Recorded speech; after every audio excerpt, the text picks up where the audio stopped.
নমস্কাৰ মই পবিত্ৰ মাৰ্ঘেৰিটা বৰ্তমান আছো এখন কেৰিবিয়ান ৰাষ্ট্ৰ গ্ৰেনেডা নামৰ দ্বীপৰাষ্ট্ৰত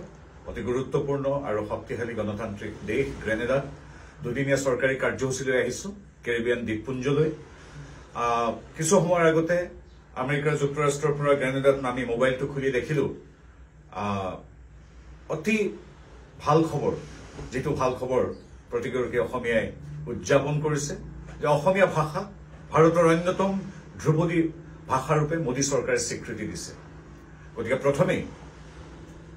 আমাৰ দেশৰ মাননীয় প্ৰধানমন্ত্ৰী নৰেন্দ্ৰ মোদী ডাঙৰীয়া গৃহমন্ত্ৰী অমিত শাহ ডাঙৰীয়া সাংস্কৃতিক দপ্তৰ তথা অন্যান্য সংশ্লিষ্ট দপ্তৰৰ সকলো বিষয়ববীয়া তেখেতসকলক ধন্যবাদ জনাইছো আৰু এই গোটেই প্ৰক্ৰিয়াটো ত্বৰান্বিত কৰি তাহানি শিক্ষামন্ত্ৰী হৈ থকাৰ দিনৰ পৰা আজিলৈকে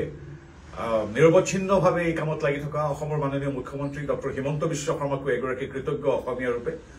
মোদী ডাঙৰ পিছতেই তেখেতক আমি ধন্যবাদ জনাইছো আমাৰ অসমীয়া ভাষাটো অতি শক্তিশালী ভাষা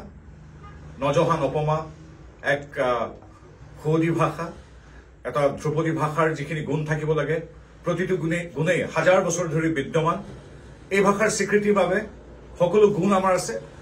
আৰু কেতিয়াবাই আসলতে স্বীকৃতি পাব লাগিছিল তাৰ বাবে প্ৰয়োজন ৰাজনৈতিক সদিচ্ছাৰ ৰাজনৈতিক সিদ্ধান্তৰ আৰু সেয়া কৰি দেখুৱালে আমাৰ দেশৰ মাননীয় প্ৰধানমন্ত্ৰী নৰেন্দ্ৰ মোদী দেৱে গতিকে পুনৰবাৰ নৰেন্দ্ৰ মোদী দেৱক ধন্যবাদ জনাইছো আৰু আমাৰ এই ভাষাটো শক্তিশালী প্ৰাণৱন্ত কৰি ৰখা হাজাৰ হাজাৰ বছৰ ধৰি এই ভাষাটো চৰ্চা কৰি কৈ অহা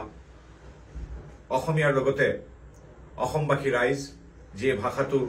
হাজাৰ বছৰ ধৰি শক্তিশালী ৰূপত আগুৱাই লৈ গৈছে লগতে আজিৰ তাৰিখৰো বা অতীতৰ প্ৰতিগৰাকী সাহিত্য সেৱক শিক্ষক গৱেষক ছাত্ৰ ছাত্ৰীৰ পৰা আদি কৰি সাধাৰণ আমাৰ জনতালৈকে সকলোৱে প্ৰাণতকৈ যাক ভাল পায় সেই হ'ল নিজৰ মাতৃভাষা অসমীয়া প্ৰতিগৰাকী ব্যক্তিক আৰু হাজাৰ বছৰীয়া আমাৰ ইতিহাসৰ প্ৰতিগৰাকী ব্যক্তিক এই চেগতে এগৰাকী গৌৰৱী সমগোত্ৰীয় অসমীয়া হিচাপে আন্তৰিক কৃতজ্ঞতা জনাইছো অভিনন্দন জনাইছো প্ৰতিগৰাকী ব্যক্তিক এ আমাৰ প্ৰাপ্য আছিল কিছু পলম হল যদিও নৰেন্দ্ৰ মোদী দেৱে আমাৰ ভাষাটোৰ যিটো প্ৰাপ্য স্বীকৃতি সেয়া দিলে আমি কৃতজ্ঞ পুনৰবাৰ প্ৰতিটো জাতীয় সংস্থা যি আগতেও বিভিন্ন ধৰণৰ দাবী উত্থাপন কৰিছিল অসম সাহিত্য সভাৰ পৰা অসম প্ৰকাশন পৰিষদলৈকে সকলোলৈকে কৃতজ্ঞতা জনাইছো মুখ্যমন্ত্ৰী মহোদয়ে তাহানি শিক্ষামন্ত্ৰী থকা দিনৰ পৰা ডছিয়াৰ প্ৰস্তুত কৰা এইবিলাক সংশ্লিষ্ট মহলত প্ৰদান কৰা ইত্যাদি আদি কৰি যি তেখেতে কাৰ্যপন্থা হাতত লৈছিল তাৰ আজি সাৰ্থক আমি ফল পালো পুনৰবাৰ মোদী ডাঙৰীয়া অসমৰ মুখ্যমন্ত্ৰী ডাঙৰীয়া সংশ্লিষ্ট প্ৰতিটো সংস্থা প্ৰতিগৰাকী ব্যক্তি সাহিত্যসেৱী ভাষাটোক প্ৰাণতকৈ ভাল পোৱা প্ৰতিগৰাকী ব্যক্তি আৰু সমগ্ৰ অসমীয়া জাতিক অভিনন্দন জনোৱাৰ লগতে বাঙালী ভাষা পালি প্ৰাকৃত আৰু মাৰাঠী ভাষায়ো স্বীকৃতি লাভ কৰিলে সকলোলৈকে আন্তৰিক ধন্যবাদ জনাইছো আজি সঁচাকৈ এটা সুখৰ দিন আজি অসমীয়া ভাষাৰ এই স্বীকৃতিয়ে আমাৰ জাতিটোক আৰু শক্তিশালী কৰিলে অসমক শক্তিশালী কৰিলে আমি কৃতজ্ঞ আমি অভিভূত